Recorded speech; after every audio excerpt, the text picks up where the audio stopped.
Hello friends, welcome to Defense Matrix. On this channel you will get fully information about defense and technology. See the videos about world forgotten histories on this channel. Let's view the video.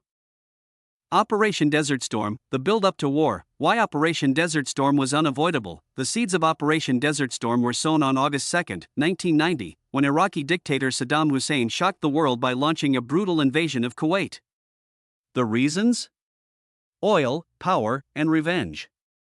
Saddam accused Kuwait of stealing Iraqi oil through slant drilling and driving down oil prices to hurt Iraq's post-war economy. But behind this excuse was Saddam's dream of dominating the Persian Gulf and establishing himself as the new Arab superpower. Within days, Iraqi tanks rolled into Kuwait City, looting, burning, and committing atrocities. The international community watched in horror. But what really changed the game was Iraq's threat to Saudi Arabia, home to the world's largest oil reserves. The United States, under President George H.W. Bush, realized this wasn't just a regional conflict, it was a global crisis. Operation Desert Shield was launched almost immediately. Hundreds of thousands of American and Allied troops were deployed to Saudi Arabia, creating a defensive line and issuing an ultimatum: withdraw from Kuwait or face war. Saddam refused. This buildup wasn't just military, it was psychological. The world was witnessing a massive coalition forming, and Saddam underestimated their resolve. He believed the West wouldn't risk a full-scale war. He was wrong. The fuse had been lit, and Operation Desert Storm was coming. The massive coalition, how 35 nations united for one goal. Operation Desert Storm wasn't just America versus Iraq, it was the world versus tyranny. In one of the most unprecedented acts of global unity, 35 nations joined forces to liberate Kuwait and challenge aggression. Led by the United States, the coalition included military powerhouses like Britain, France, and Canada, as well as nations from the Arab world, Saudi Arabia, Egypt, Syria, and even tiny Qatar. What made this alliance unique wasn't just its size, it was its diversity and coordination. Troops, aircraft, warships, and intelligence were shared across cultural, linguistic, and strategic barriers. The symbolism of this coalition was powerful. Muslim nations fighting alongside Western forces sent a clear message: Saddam Hussein was not acting on behalf of the Arab world. The coalition's unified purpose helped disarm propaganda and showed the world that defending sovereignty and international law was above politics. This enormous alliance wasn't just political, it was a technological and logistical triumph. Coordinating communications, strategies, and supply chains across thousands of miles and dozens of nations required innovation on a scale never seen before. From British Tornado jets to Saudi armored brigades and French Mirage aircraft, it was a synchronized storm ready to explode. Stealth and precision, advanced military technology that changed warfare. Operation Desert Storm was not only a war, it was a revolution in military technology. For the first time in history, stealth aircraft, satellite-guided bombs, and real-time surveillance turned the battlefield into a high-tech arena. The crown jewel? The F-117 Nighthawk, America's stealth bomber. Flying invisibly over Baghdad, these aircraft dropped precision-guided munitions with pinpoint accuracy, destroying radar stations and command bunkers without ever being seen. Iraq's air defenses were left blinded and helpless. This wasn't just about raw power, it was about smart power. Smart bombs guided by lasers and GPS allowed coalition forces to strike military targets while minimizing civilian casualties. Entire buildings could be collapsed with a single, well-placed bomb, a level of accuracy that stunned the world and changed military strategy forever. Even communication was revolutionized. For the first time, satellites provided real-time updates to generals and command centers thousands of miles away. Drone surveillance, though in its infancy, gave eyes in the sky that Iraq could never match. This technological edge gave the coalition overwhelming superiority. Iraqi forces, equipped with outdated Soviet-era gear, stood no chance against the digital precision and stealth warfare of the coalition. Operation Desert Storm proved that wars of the future would be won by innovation, not just manpower. The Air War, Shock and Awe from Above, January 17, 1991. The skies above Baghdad erupted in fire. Operation Desert Storm's air campaign had begun, and the world was watching live on television. It was the first time a war unfolded in real time, and it started with shock and awe. The strategy was simple but devastating: gain total air superiority, destroy Iraq's command structure, and paralyze Saddam's ability to fight.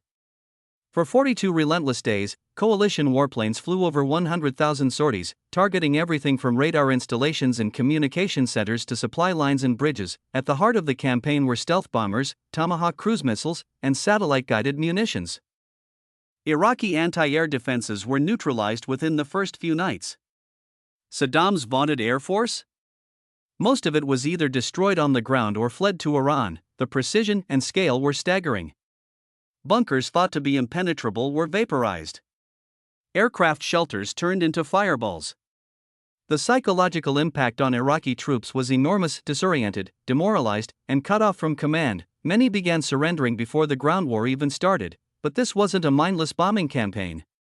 Coalition forces took care to avoid civilian infrastructure, a feat made possible by advanced surveillance and targeting systems. This balance of force and finesse earned the operation both military and humanitarian praise. In just 6 weeks, Iraq's military infrastructure was shredded from above. The message was clear: control the skies, and you control the war.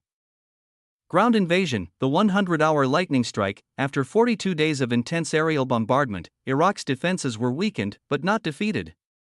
On February 24, 1991, the coalition unleashed its final blow, a massive ground assault that would last only 100 hours but forever changed the battlefield. What followed was one of the fastest, most effective armored assaults in modern military history. With surgical precision and lightning speed, coalition forces punched through Iraqi lines on multiple fronts. The U.S. Marines stormed into Kuwait from the southeast, while the famous left hook strategy, led by U.S. Army and Allied divisions, swung wide into western Iraq, bypassing fixed defenses and cutting off retreat routes. Iraqi troops, demoralized and disoriented from weeks of airstrikes, found themselves surrounded, outgunned, and outmaneuvered. Thousands surrendered without a fight. Others abandoned their vehicles and fled. The so-called elite Republican Guard tried to resist, but was no match for coalition firepower and coordination. One of the most haunting images of the war came from the Highway of Death, where retreating Iraqi forces were annihilated by airstrikes, leaving behind a chilling trail of burned-out tanks and trucks. But the coalition stopped short of pushing into Baghdad. President Bush declared victory with the liberation of Kuwait as the primary goal. Within just 4 days, the ground campaign was over, Kuwait was free, and Saddam's army was in ruins. It wasn't just a military win, it was a masterclass in strategy, speed, and overwhelming force, and it left military analysts around the world stunned. Secret missions and special forces, covert ops behind enemy lines, while airstrikes and tanks dominated headlines, some of the most critical and dangerous missions of Operation Desert Storm happened in the shadows.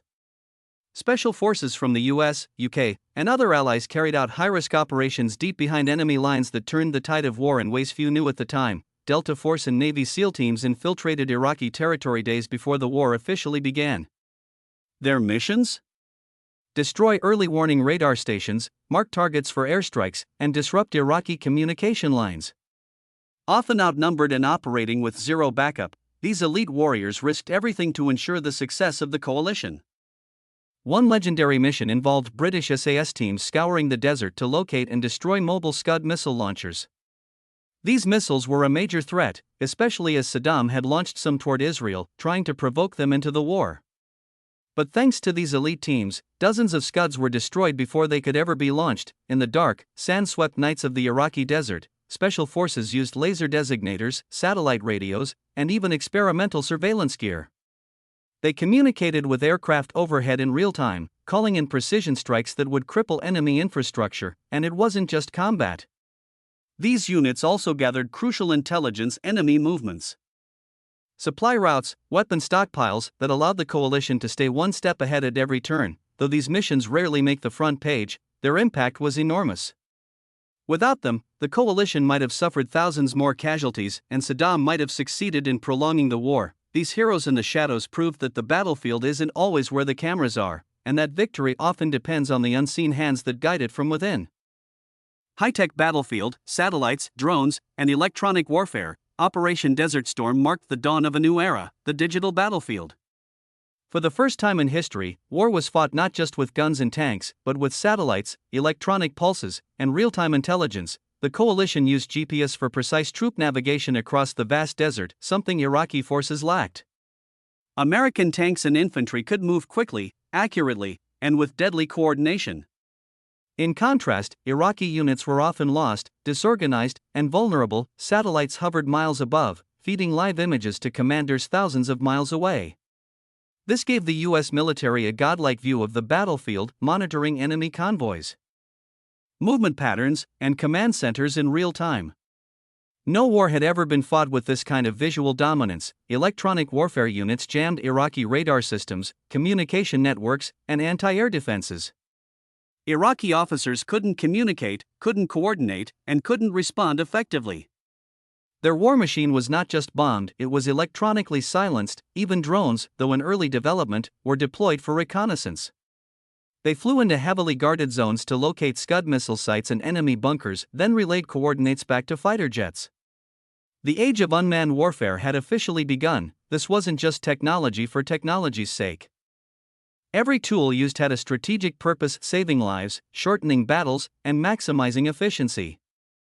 The Gulf War became the first true tech-driven war, and its innovations laid the groundwork for every modern conflict since. For viewers fascinated by military advancement, this chapter of Desert Storm is where sci-fi met reality and forever transformed how wars are fought. Legacy of Desert Storm: lessons, innovations, and military impact.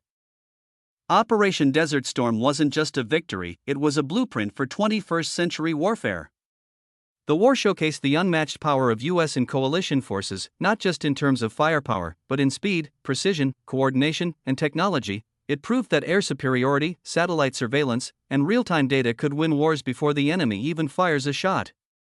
The success of smart weapons and stealth aircraft redefined military spending and future war doctrines around the globe. Politically, it marked the re-emergence of U.S. dominance on the world stage after the Cold War. It also set the stage for America's increasing military presence in the Middle East, a decision that would shape world politics for decades to come. For the soldiers who served, it was a moment of pride. For the military, it was a milestone of transformation. And for historians, Desert Storm became a textbook example of how war, when fused with strategy and innovation, can be swift and decisive. The legacy of Desert Storm is simple: it changed how wars are fought and how peace is kept. Operation Desert Storm wasn't just a victory, it was a blueprint for 21st century warfare. The war showcased the unmatched power of U.S. and coalition forces, not just in terms of firepower, but in speed, precision, coordination, and technology. It proved that air superiority, satellite surveillance, and real-time data could win wars before the enemy even fires a shot. The success of smart weapons and stealth aircraft redefined military spending and future war doctrines around the globe. Politically, it marked the re-emergence of U.S. dominance on the world stage after the Cold War. It also set the stage for America's increasing military presence in the Middle East, a decision that would shape world politics for decades to come. For the soldiers who served, it was a moment of pride. For the military, it was a milestone of transformation. And for historians, Desert Storm became a textbook example of how war. Thanks for watching. Subscribe our channel Defense Matrix for more interesting videos.